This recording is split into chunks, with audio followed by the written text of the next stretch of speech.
उत्तराखंड के कैबिनेट मंत्री doctor Dhan Singh Rawat party के प्रचार प्रसार के लिए जाएंगे महाराष्ट्र। कैबिनेट मंत्री ने कहा कि केंद्रीय नेतृत्व की ओर से जिम्मेदारी दी गई।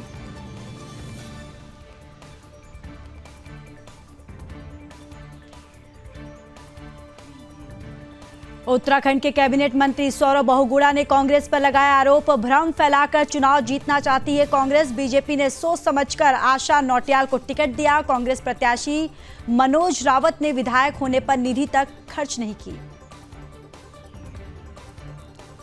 दर्जा राज्य मंत्री दिनेश आर्य ने केदारनाथ उपचुनाव को लेकर किया जीतने का दावा। उपचुनाव में बीजेपी रिकॉर्ड मतों से जीत हासिल करेगी। बीजेपी हरियाणा विधानसभा की तरफ से प्रचंड जीत दर्ज करेगी। केदारनाथ उपचुनाव को लेकर कांग्रेस ने उठाया नया मुद्दा। कांग्रेस प्रवक्ता ने कहा, शैला रानी की बेटी ऐश्वर्या की उपेक्षा ठीक नहीं है। बीजेपी ने केदारनाथ सीट से आशा नौटियाल को दिया टिकट। बीजेपी विधायक ने कहा, पार्टी ने सोच समझकर टिकट बंटवारा किया। और जय बाबा केदार के जय घोष के साथ 11वें ज्योतिर्लिंग श्री केदारनाथ धाम के बंद हुए कपाट। मंदिर को भव्य रूप से फूलों से सजाया गया। 15,000 से अधिक श्रद्धालु कपाट बंद होने की साक्षी बने। शीतकाल में बाबा केदार की पूजा ओंकारेश्वर मंदिर में ऊखीमठ में होगी। किच्छा पुलिस ने किया नीरज हत्याकांड का खुलासा। आरोपी रिक्शा चालक चंदन चौधरी को किया गिरफ्तार। आरोपी के पास से मृतक का मोबाइल, एटीएम कार्ड, अन्य सामान बरामद। और दोस्त नदी में डूबकर लापता हुई नाबालिग किशोरी का शव डाक पत्थर बैराज से बरामद। 2 दिन की कड़ी मशक्कत के बाद एसडीआरएफ ने बरामद किया शव। एसडीआरएफ ने नाबालिग का शव पुलिस को सौंपा। सिहनीवाला में चेकिंग के दौरान मोटरसाइकिल चालक बदमाश ने पुलिस पर फायरिंग की। मुठभेड़ में बदमाश घायल, देसी तमंचा, जिंदा कारतूस, मोटरसाइकिल बरामद। बदमाश 10,000 का इनामी और गौकशी के अपराध में वांछित। हरिद्वार में 4 नवंबर को गंगा महोत्सव के 8वें संस्करण का आयोजन। राष्ट्रीय स्वच्छ गंगा मिशन चंडी घाट पर करेगा आयोजन। उत्सव का मुख्य उद्देश्य गंगा नदी के संरक्षण को बढ़ावा देना, स्वच्छता के प्रति जन जागरूकता को बढ़ाना। और दीपावली पर बम पटाखों से घायलों से भरा दून अस्पताल। इमरजेंसी में आए 78 बर्न केस और 77 माइनर केस आए और एक की हालत क्रिटिकल।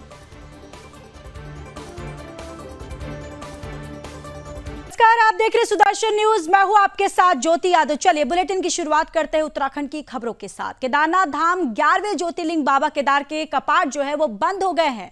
जय बाबा केदार के जय घोष के साथ कपाट बंद हुए। श्री केदारनाथ मंदिर को भव्य रूप से फूलों से सजाया गया। अभूतपूर्व रही केदारनाथ धाम की यात्रा और बीकेटीसी अध्यक्ष ने ये बातें कही। और आपको ये भी बताते चले कि 15,000 से अधिक श्रद्धालु कपाट बंद होने के साक्षी बने। सुबह 5 बजे से ही कपाट बंद करने की जो प्रक्रिया है वो शुरू हुई है और पुजारीगरों ने स्वयंभू शिवलिंग की समाधि पूजा की है। शीतकाल में बाबा केदार की पूजा ओंकारेश्वर मंदिर में होगी। तो देखिए, विश्व प्रसिद्ध 11वें ज्योतिर्लिंग श्री केदारनाथ धाम के कपाट जो है आज भैया दूज के पावन पर्व पर सुबह 8:30 पर शीतकाल के लिए बंद हो गए हैं। ओम नमः शिवाय और जय बाबा केदार के जय घोष और भारतीय सेना के बैंड की भक्तिमय धुनों के बीच वैदिक विधि विधान और धार्मिक परंपराओं के साथ कपाट बंद कर दिए गए। श्री बद्रीनाथ केदारनाथ मंदिर समिति अध्यक्ष अजेंद्र अजय समेत 15,000 से अधिक श्रद्धालु कपाट बंद होने के साक्षी बने। कपाट बंद होने के अवसर पर मंदिर को दीपावली के दिन से ही भव्य रूप से फूलों से सजाया गया था। आपको ये भी जानकारी देते चले कि सुबह 5 बजे से ही कपाट बंद करने की प्रक्रिया जो है वो शुरू हुई थी और बीकेटीसी के आचार्य, वेद पाठियों, पुजारीगरों ने भगवान केदारनाथ के स्वयंभू शिवलिंग की समाधि पूजा की है और स्वयंभू शिवलिंग को भस्म, स्थानीय पुष्प और बेलपत्र आदि से समाधि रूप दिया गया। सुबह 8:30 बजे बाबा केदार की पंचमुखी उत्सव डोली को मंदिर से बाहर लाया गया। इसके बाद श्री केदारनाथ मंदिर के कपाट बंद कर दिए गए। कपाट बंद होने के साथ ही बाबा केदार की पंचमुखी उत्सव डोली ने अपने पहले पड़ाव रामपुर के लिए प्रस्थान किया। हजारों श्रद्धालु बाबा की पंचमुखी डोली के साथ पैदल ही रवाना हुए। आपको ये भी बताते चले कि श्रद्धालुओं के लिए जगह जगह भंडारे आयोजित किए गए थे और आज केदारनाथ में मौसम जो है वो साफ रहा। आसपास बर्फ होने से सर्द बयारें भी चलती रहीं, लेकिन श्रद्धालुओं में भारी उत्साह रहा। कपाट बंद होने के अवसर पर बीकेटीसी अध्यक्ष अजेंद्र अजय ने कहा कि इस यात्रा काल में रिकॉर्ड 16.5 लाख से अधिक तीर्थयात्री जो है वो धाम पहुंचे। देश के यशस्वी प्रधानमंत्री नरेंद्र मोदी के विजन से आज भव्य दिव्य केदारपुरी का पूर्ण निर्माण हो रहा है। और आपको ये भी बताते चले कि मुख्यमंत्री धामी के मार्गदर्शन में केदारनाथ धाम यात्रा का सफल संचालन हुआ है। उन्होंने आगे ये भी कहा कि सफल यात्रा संचालन के लिए बीकेटीसी के कार्मिकों, पुलिस प्रशासन, यात्रा व्यवस्था से जुड़े कई विभागों जैसे कि एनडीआरएफ, एसडीआरएफ और आईटीबीपी के आभार जताया। और बीकेटीसी मीडिया प्रभारी डॉक्टर हरीश गौड़ ने बताया कि बाबा केदार की पंचमुखी डोली आज 4 नवंबर को रामपुरी रात्रि प्रवास करेगी और 4 नवंबर को श्री विश्वनाथ मंदिर गुप्तकाशी में रात्रि प्रवास कर 5 नवंबर को शीतकालीन गद्दी स्थल श्री ओंकारेश्वर मंदिर उखीमठ पहुंचेगी, जहां शीतकाल में बाबा केदार की पूजा ओंकारेश्वर मंदिर उखीमठ में हो जाएगी। आज कपाट बंद होने के अवसर पर बीकेटीसी अध्यक्ष अजेंद्र अजय के अलावा स्वामी सबिदानंद महाराज, रुद्रप्रयाग के जिलाधिकारी डॉक्टर सौरभ गहरवार, पुलिस अधीक्षक अजय प्रहलाद कोंडे समेत कई लोग मौजूद रहे। आपको ये भी जानकारी देते चले कि इस यात्रा वर्ष की उत्तराखंड चारधाम यात्रा समापन की ओर है। धामों में मौसम जो है वो सर्द हो गया है। श्री बद्रीनाथ धाम के कपाट जो है इस यात्रा वर्ष 17 नवंबर को बंद हो रहे हैं। वहीं श्री गंगोत्री धाम के कपाट बीते शनिवार को 2 नवंबर को बंद हो जाएंगे। श्री यमुनोत्री धाम के जो कपाट है आज दोपहर बंद हो जाएंगे, जबकि पवित्र गुरुद्वारा हेमकुट साहिब और लोकपाल लक्ष्मण मंदिर के कपाट बीते 10 अक्टूबर को बंद होंगे। और द्वितीय केदार महारेश्वर जी के कपाट जो है 20 नवंबर को बंद हो रहे हैं और तृतीय केदार तुंगनाथ के कपाट जो है वो 4 नवंबर को बंद हो रहे हैं, जबकि चतुर्थ केदार रुद्रनाथ के कपाट जो है वो 17 अक्टूबर को बंद हो जाएंगे।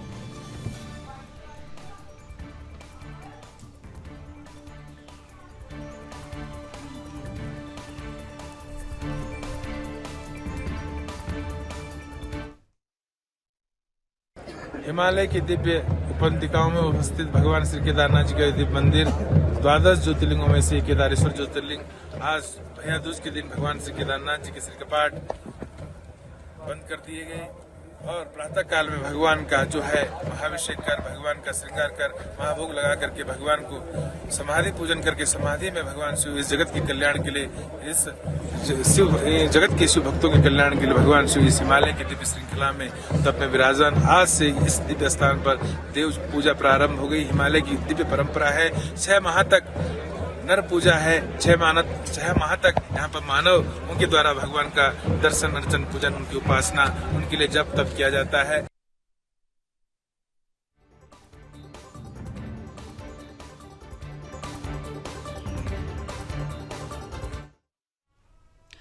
तो चलिए आगे बढ़ते हैं। उत्तराखंड के कैबिनेट मंत्री डॉक्टर धन सिंह रावत जल्द ही पार्टी के प्रचार प्रसार के लिए महाराष्ट्र जाएंगे, जहां देहरादून के यमुना कॉलोनी के शासकीय आवास से कैबिनेट मंत्री डॉक्टर धन सिंह रावत ने बताया है कि वो 3 दिन बाद महाराष्ट्र जाकर बतौर स्टार प्रचारक पार्टी का प्रचार प्रसार करेंगे। उन्होंने बताया कि केंद्रीय नेतृत्व की ओर से ये जिम्मेदारी दी गई है। उन्होंने ये भी बताया कि इससे पहले 40 दिनों तक उन्होंने जम्मू कश्मीर में भी पार्टी का प्रचार प्रसार किया था। तो देखिए, देहरादून से ये चुनावी प्रचार के लिए महाराष्ट्र जाएंगे कैबिनेट मंत्री धन सिंह रावत और महाराष्ट्र में स्टार प्रचारक पार्टी की प्रचार प्रसार करेंगे, जहां केंद्र नेतृत्व की ओर से जिम्मेदारी दी गई है, उन्होंने कहा।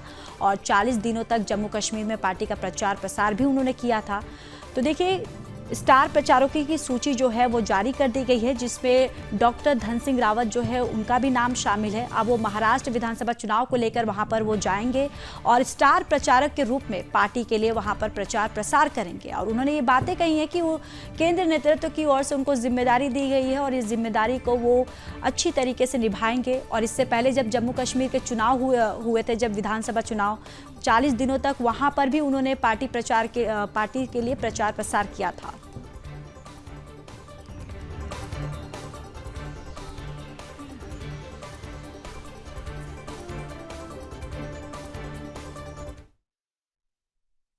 कि भारतीय जनता पार्टी की तरफ से मुझे महाराष्ट्र के चुनाव में भेजा गया है और मैं 2-3 दिन बाद जो है महाराष्ट्र के चुनाव में जाने वाला हूँ। अभी मैं जम्मू कश्मीर के चुनाव में था। तो केंद्रीय नेतृत्व जो है हर कार्यकर्ता को कहीं ना कहीं चुनाव में लगाते हैं और केदारनाथ में मेरा 2 दिन का जो है, मैं खुद वहाँ पार्टी की तरफ से स्टार प्रचारक के रूप में 2-3 दिन जो है प्रचार करने जाऊँगा, क्योंकि 40 दिन मैं जम्मू कश्मीर के चुनाव में था, अभी महाराष्ट्र के चुनाव में जाना है। तो नेचुरली जिन जिन लोगों की ड्यूटी बाहर लगी है उनका जो है उपयोग 2 या 3 दिन पार्टी की तरफ से किया गया।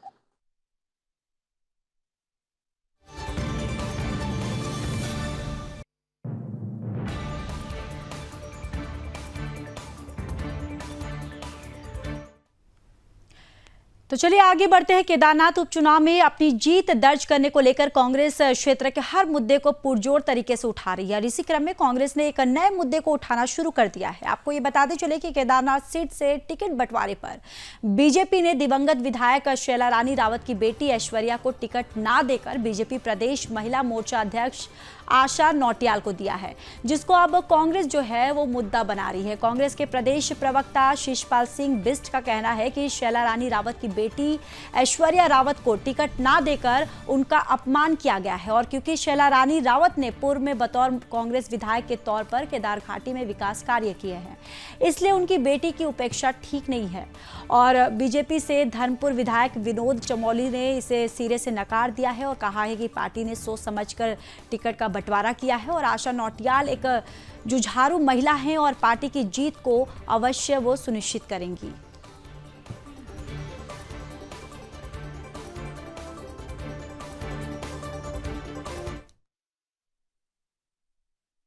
देखिए, कांग्रेस पार्टी हर उस व्यक्ति का मुद्दा उठाती है जो सरकार द्वारा शोषित हो, पीड़ित हो। भारतीय जनता पार्टी की जनविरोधी नीति की छाया में इस बार शैला रानी जी की बेटी आई हैं। भाजपा का एक ट्रेंड रहा है कि वो जो भी दिवंगत विधायक हैं उनके आश्रितों को टिकट देती रही है। केदारनाथ में भाजपा ने ये परंपरा तोड़ी है और शैला रानी जी कांग्रेस में भी विधायक रही हैं और जब वो कांग्रेस में थी उसी दौर में केदारनाथ क्षेत्र में विकास के काम बड़ी मात्रा में हुए हैं। तो जनता निश्चित तौर पर कांग्रेस के दौर को याद करती है। ये वो भारतीय जनता पार्टी के कार्यकर्ता है।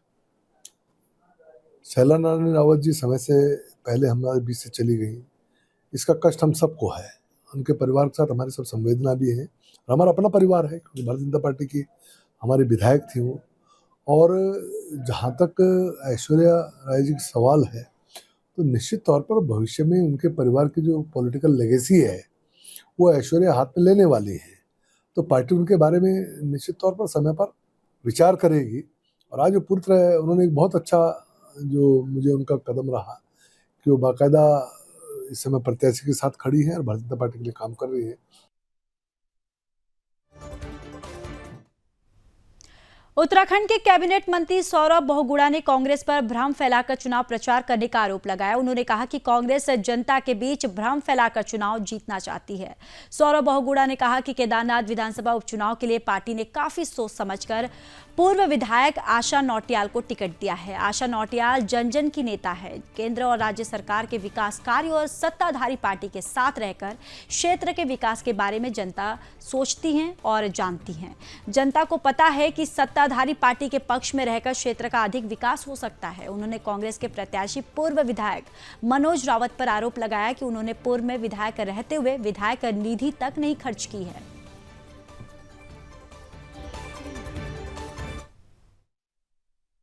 देखिए मुझे देखिए संगठन के फैसले होते हैं। हमारे केंद्रीय नेतृत्व और प्रदेश नेतृत्व ने बहुत सोच समझ के फैसला लिया होगा, उस पर मेरा टिप्पणी करना ठीक नहीं है। लेकिन कांग्रेस ने, जैसे आपको बताया, कांग्रेस हमको विकास पे नहीं घेर सकती। कांग्रेस हम पे विकास से बात नहीं करती। केदारनाथ धाम के जिस तरीके से माननीय मोदी जी ने कायाकल्प करी उसके ऊपर बात नहीं कर सकती, क्योंकि कांग्रेस हर चुनाव सिर्फ लोगों के बीच में भ्रम फैला के, लोगों को भड़का के, बहका के चुनाव लड़ना जानती है। हरियाणा में आपने देखा किस तरीके से पहले किसानों के कंधों पे बंदूक रख के, खिलाड़ियों के कंधों पे बंदूक रख के हरियाणा चुनाव जीतने की कोशिश करी, लेकिन वहां की जनता ने क्या फैसला दिया? वहां की जनता ने मोदी जी के नेतृत्व को और वहां के हमारे जो सीएम है उनके नेतृत्व को सराहा सैनी जी को।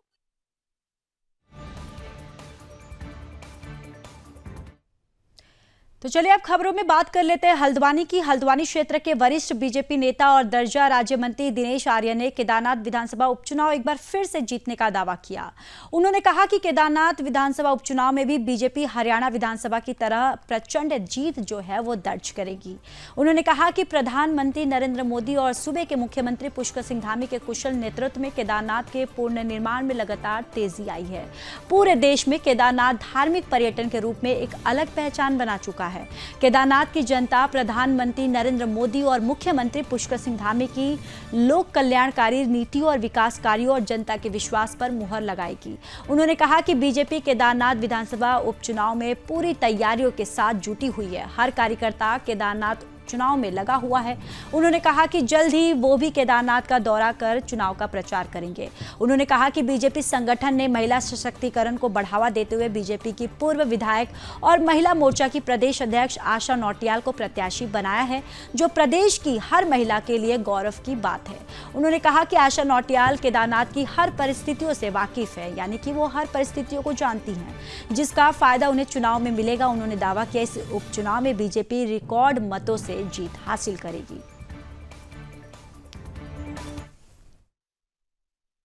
केदारनाथ में जब से उपचुनाव दुर्भाग्य से शैला रानी रावत जी का देहांत हुआ, उसके बाद से कार्यकर्ताओं में वहाँ पे निराशा थी कि अपना विधायक नहीं, लेकिन माननीय मुख्यमंत्री जी ने उसमें कार्यकर्ताओं से कहा था कि ये क्षेत्र भले ही माननीय विधायक जी नहीं है, ये क्षेत्र मेरा अपना क्षेत्र है और इस क्षेत्र का मैं विधायक हूँ। और लगातार उसको देखते हुए माननीय मुख्यमंत्री जी ने उनके बाद लगातार उस क्षेत्र के काम किए हैं। खबर देहरादून से है, जहां चौकी झाझरा ने सिटी कंट्रोल को बताया कि सिहनीवाला में चेकिंग के दौरान मोटरसाइकिल चालक बदमाश पुलिस पर फायरिंग कर सहसपुर की तरफ भागा है। सभी चेक पोस्ट आउटपोस्ट को चेकिंग के लिए अलर्ट किया गया है। जनपद की सीमाएं सील कर दी गई हैं। शहर में सभी चेक पोस्टों पर नाकाबंदी कर दी गई है। शेरपुर निर्माणाधीन हाईवे के पास बदमाश और पुलिस के बीच मुठभेड़ हो गई। सहसपुर प्रेमनगर और पुलिस और बदमाशों के बीच हुई फायरिंग के बाद मौके पर घेराबंदी कर दी गई। मुठभेड़ में बदमाश घायल हो गया। घायल बदमाश को पुलिस तुरंत उपचार के लिए प्राथमिक चिकित्सालय सहसपुर लाई। घायल बदमाश के कब्जे से 315 बोर देसी तमंचा, जिंदा कारतूस, खोखा, राउंड और मोटरसाइकिल बरामद हुई है। घायल बदमाश यूसुफ हरिद्वार का रहने वाला है और थाना प्रेमनगर का 10,000 का इनामी बदमाश है, जो कि गौकशी के अपराध में वांछित है, जिसके विरुद्ध थाना प्रेमनगर पर उत्तराखंड गौवंश संरक्षण अधिनियम पंजीकृत है। और पुलिस के अनुसार बदमाश के अन्य अपराधों के बारे में भी जानकारी ली जा रही है। आपको ये भी बताते चले कि बदमाश लंबे समय से गौकशी के अपराधों में लिप्त रहा है। सूचना पर एसएसपी अजय सिंह भी मौके पर पहुंचे और पूरी घटना की जानकारी दी।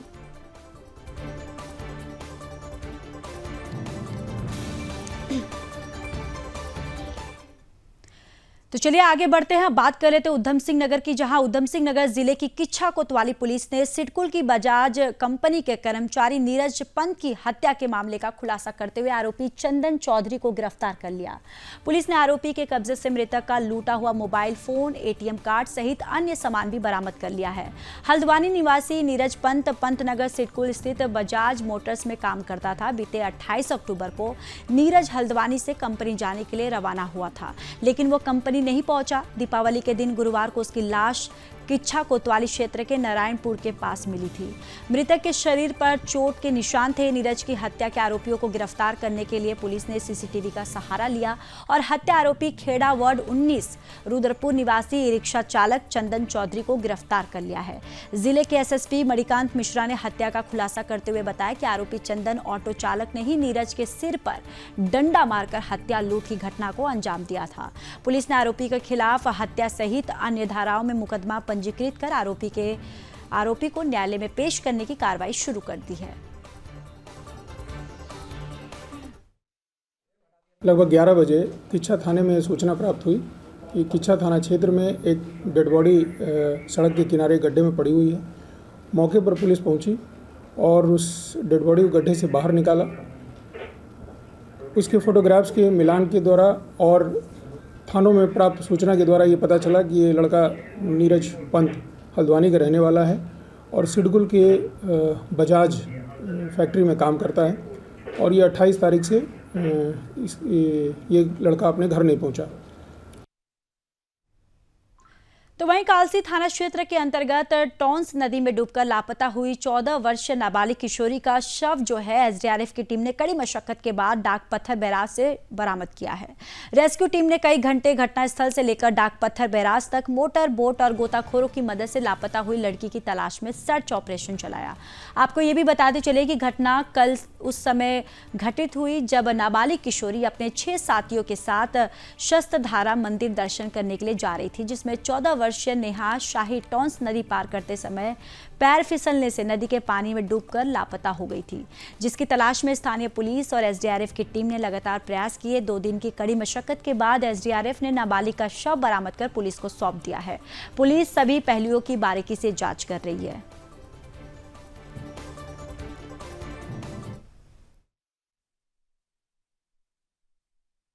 की घटना है लगभग 2 बजे की और ये कालसी थाना क्षेत्र का मामला है, जिसमें हम कल से सर्चिंग कर रहे थे और इसकी सर्चिंग हम आज भी सुबह से ही अभी तक कंटिन्यू जा रही थी, जिसकी सफलता हमें अभी मिली है।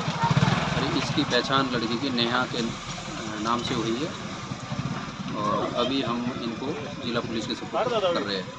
इसमें हमें काफ़ी मशक्कत करनी पड़ती है। यहाँ से एक ही गेट है, उससे फिर काफ़ी आगे तक इमरजेंसी में थोड़ी दिक्कत आती है।